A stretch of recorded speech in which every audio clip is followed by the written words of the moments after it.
This seems to be a problem that's getting worse. The backlog's so bad that people will accept anything from a driving instructor. The amount of messages that I get from people asking for help about their driving instructor is absolutely skyrocketing. These are just the top 3 comments from one video that I posted on TikTok. My last instructor locked me in a car with them when I asked to stop the lesson because I had a migraine and couldn't see properly. I pulled over. He grabbed the wheel trying to continue the lesson. Had same experience. He was using his phone most of the time. Once he put earphones on and started watching some shows. My instructor told me to park in a disabled spot while he went and bought a sandwich from Sainsbury's. And the comments go on and on and on. Every time I do a video that highlights someone who's had a bad experience with a driving instructor, I get hundreds of comments from you guys sharing your stories. And that's aside from the hundreds of messages that I get in my DMs from you guys asking for help with your instructor, which I won't read out any of those because they're more personal. So 1, if you need help with your driving instructor, you can reach out to me. You know where I am on DMs on Instagram or TikTok. And 2, the trend at the moment seems to be that people accept bad behavior or even illegal behavior from a driving instructor because they either don't know what good behavior or what a good driving instructor looks like, or they're too worried to switch. Let me break it down. Let me tell you the facts. Let me show you exactly what a good driving instructor looks like, what you should be looking for, and if your driving instructor falls short of the mark on any of these points, then you know what to do. Find someone new. Let me frame it like this. The easiest and simplest way to put it, if you're learning to drive, you must be 17 or over, which means you've been to school. Think about that for a second. If you've been to school, then you have experienced teachers before. So you know what a teacher should do and the behavior that a teacher should display. If you went to school and your school teacher was on their phone the whole lesson, would you accept it or would you tell your parents and complain? Would your parents then go to the school and lodge a formal complaint to get something done about that teacher?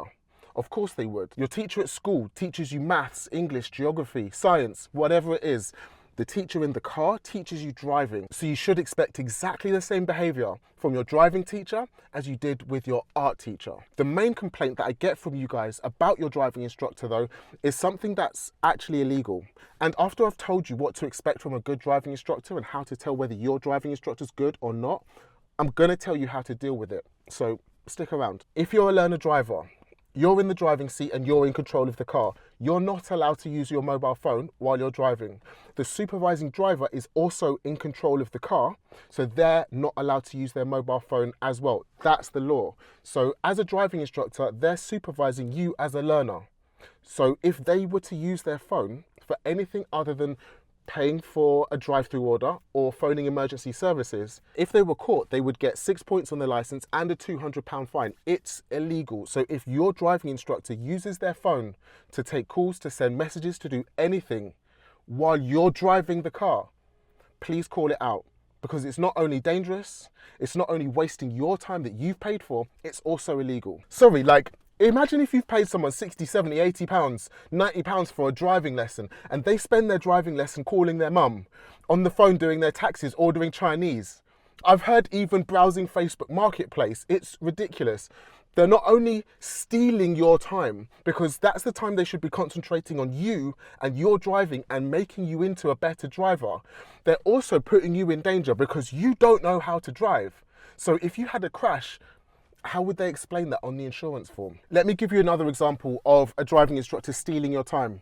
If they get you to pull over or come into a shopping centre and they get out of the car, or they divert you into a drive-through for coffee, or they stop for sandwiches, or they stop for their lunch on your time, the time that you've paid them to teach you how to drive, and they spend some of it or any of it eating or shopping or doing something, an activity that's not teaching you how to drive, then they're stealing your time that you've paid for because they're not doing that in the time that they're in Sainsbury's buying a sandwich. God, this stuff gets me so mad. I will put a small caveat on it, because even me as a driving instructor, I've pulled someone into a Shell, because Shells always have a toilet, to use the bathroom.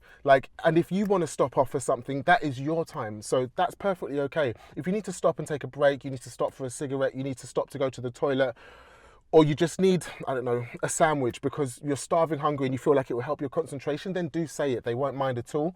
But Anything more than, do you know what, I've been on the road all day and we're going to stop in a Shell to use the toilet, is that okay? Anything more than that is not okay. I get it, like as a driving instructor, you might get an emergency call, like it's the school, you need to go and collect your child from school, so you need to drop the pupil home and then run to school, or you need to like deal with your mum. But if that happens and it eats into your time, the only right thing to do, like they don't have to, your driving instructor doesn't have to, but the only right thing to do is to give you that time back. If I've cut your lesson short by 10, 15 minutes, I need to give you that 10 or 15 minutes back, because however small that time is, that's time you've paid for. Right, okay, enough negativity. Let's talk about how to tell if your driving instructor is top notch. Everybody learns in a different way. Some people are visual learners, some people learn by doing. Does your driving instructor explain things in a way that you can understand? And when you don't understand, does your instructor make you feel empowered to be able to ask that question? Is your driving instructor calm and patient? When you mess it up for the 20th time, do they say, it's cool, we'll go over it again. It's cool, I'll explain it again. It's cool, tell me how you felt that went, so I can get a better understanding of how to put whatever is going wrong right. Or do they get frustrated? Do they scream? Do they shout? Do they lose their temper? Don't accept that. Is their car clean and tidy? That's a red flag if not, because if they're not taking care of their car, they're probably not going to be taking care of you either. Do they stop or end lessons early? If you've paid for 2 hours, I want 2 hours. Fine, we might get back 5 minutes or 10 minutes early for the debrief, which is where you'll consolidate all of the learning, go over the points and work out what you're going to do on the next lesson. That's perfectly normal. But are you out of the car before your time's over? That's a red flag and it shouldn't be okay. The main thing is go with your gut. Does your instructor make you feel safe, seen and heard and listened to? Do they make you feel like their learning environment is a safe learning environment? Do you feel like you're making progress with your driving instructor? As in, do I know more now that I finished the lesson than I did when I started? So now you know what a bad driving instructor looks like. You know how to tell if your driving instructor is good. I'm gonna link you to another video at the end of this video, which will show you examples of disgusting instructor behavior that I've had DMs about, to highlight it to you so you know what not to accept, like the worst of the worst. So that'll be at the end of this video. But here's what to do if you think that your driving instructors acted inappropriately or you don't want to learn with them anymore. Firstly, my best advice, if your driving instructor doesn't tick any of the great boxes and ticks any of the bad boxes, is switch. You don't owe your driving instructor anything. You've paid for a service. Like if you went into a salon or a barber's and they messed up your hair or they were rude to you, you wouldn't go back, you just try somewhere else. This is the same. If a plumber went into your house and messed up your boiler or your pipes and didn't fix it, but still charged you full price, would you call them back to fix no, you'd call somebody else. This is the same. If you're not happy with your driving instructor, don't book more lessons. So you've decided you want to switch driving instructors, great. How do you know if the new one's gonna be good though?